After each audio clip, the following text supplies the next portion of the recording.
दामाद की सास पार्ट 2।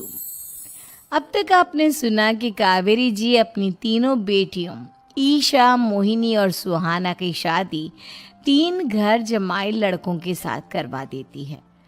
उन्हें लगता है कि ये लड़के शायद घर का कामकाज संभाल लेंगे, लेकिन उनके तीनों घर जमाई बहुत आलसी थे। वो नौकरी भी नहीं करते थे और बाहर का काम भी नहीं। कावेरी जी ने अपनी बेटियों से कहा कि वो प्रेगनेंसी का बहाना बनाकर अपने पतियों को सबक सिखाए। अब सुनिए आगे। मम्मी, आपने जैसा कहा था हमने वैसा ही किया, लेकिन देखिए ना, विवेक का हाल तो वैसा का वैसा ही है।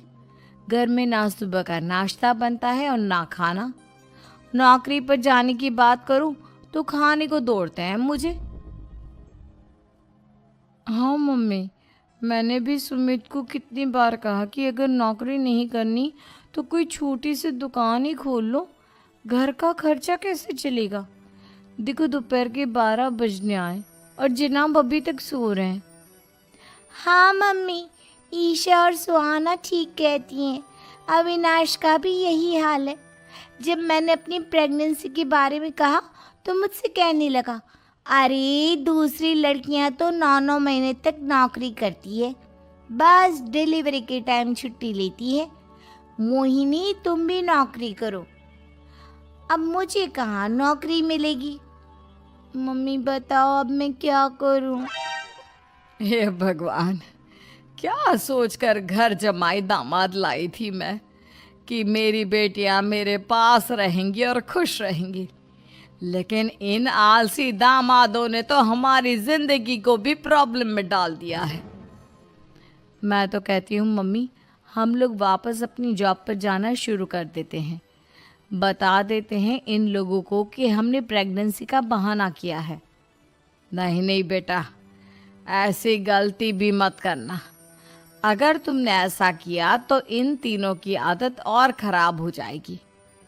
अरे आज नहीं तो कल कभी तो तुम प्रेग्नेंट होगी, तब वापस यही प्रॉब्लम आएगी। तब क्या करोगी तुम तीनों? हाँ मम्मी, आपकी बात तो बिल्कुल सही है। इन लोगों को तो सुधारना ही पड़ेगा। लेकिन कैसे? अपने बच्चों के आने की खबर सुनकर भी इन लोगों पर कोई असर नहीं हो रहा। पैसे कमाने के लिए घर से बाहर निकलना ही नहीं चाहते ये तीनों। अब मेरे दिमाग में एक प्लान आया है। तुम तीनों चिंता मत करो, उन तीनों को बुलाओ, फिर मैं बात करती हूँ। थोड़ी देर बाद कावेरी जी अपने तीनों दामादों को सामने बुलाकर अपनी बात कहना शुरू करती हैं। अविनाश, सुमित और विवेक, देखो बेटा, मैं ना तुम तीनों से बड़ा प्यार करती हूँ, इसीलिए तो तुम्हें घर जमाई बना कर रखा है मैंने। अरे मम्मी जी, सीधे सीधे कहिए ना, क्या बात है?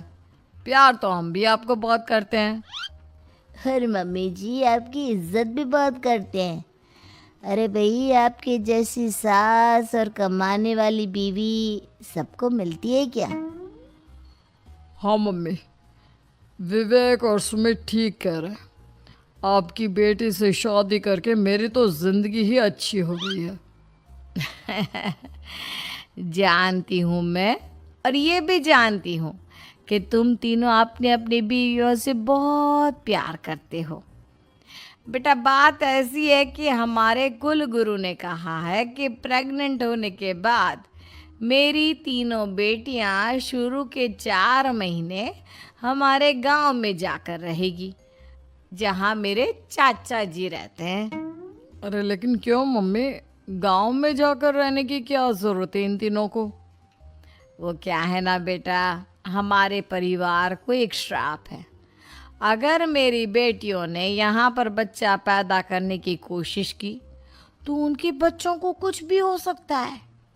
इसलिए अब से लेकर 4 महीने पूरे होने तक इन्हें गांव वाले घर में रहना पड़ेगा। हाँ, तो इसमें प्रॉब्लम क्या है मम्मी जी? हम भी वहाँ जाकर रहेंगे, पिकनिक मनाएंगे। अरे भाई बीवी जहाँ, हम भी वहाँ।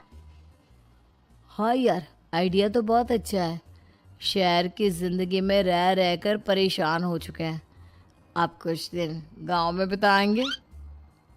तुम लोग समझने की कोशिश क्यों नहीं करते? तुम में से कोई भी वहाँ नहीं जा सकता और मैं यहाँ रहूँगी ना तुम तीनों के साथ। 4 महीने की तो बात है, उसके बाद ये तीनों ही लौट कर आ जाएंगी। ठीक है मम्मी जी, अब हमारे बच्चों का सवाल है तो ये तो करना ही पड़ेगा।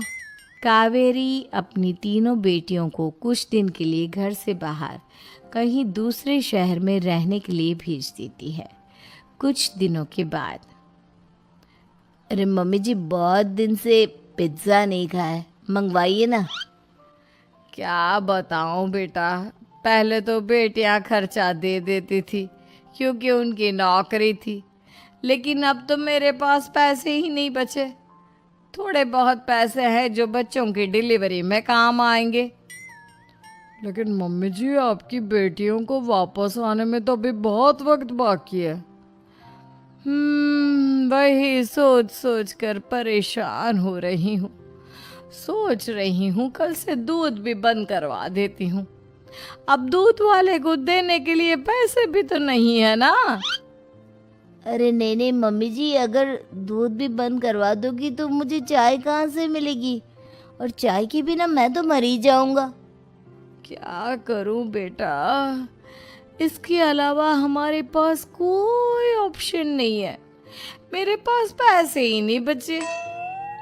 इस तरह कावेरी जी धीरे धीरे अपने तीनों दामादों को पैसे देना बंद कर देती हैं और घर में खाने पीने की चीज़ें लाना भी बंद कर देती है। अब वो तीनों बुरी तरह से परेशान होने लगे थे और इसलिए एक दिन तीनों प्लान करके घर से बाहर निकलते हैं और बाजार में जाने के बाद, यार, अच्छा खाना खाए हुए कितने दिन हो गए, पता नहीं कब अच्छा खाना मिलेगा। हमारी बीवियों के जाने के बाद तो हमारी हालत भिखारियों जैसी हो गई है यार। कुछ भी हो, मुझे तो आज पिज्ज़ा खाना ही खाना है। जेब में 1 रुपया नहीं और पिज्ज़ा खाएगा, कहाँ से आएंगे पैसे? अरे देख, वहाँ सामने बोर्ड पर क्या लिखा हुआ है। कंप्यूटर पर काम करने के लिए एक आदमी की आवश्यकता है।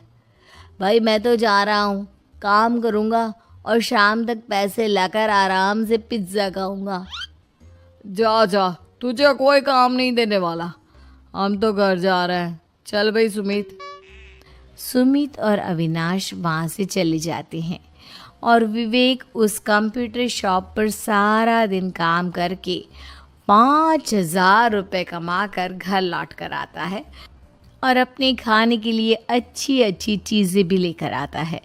ये देखकर विवेक और सुमित के दिल में भी कुछ पैसे कमाने की इच्छा जागती है।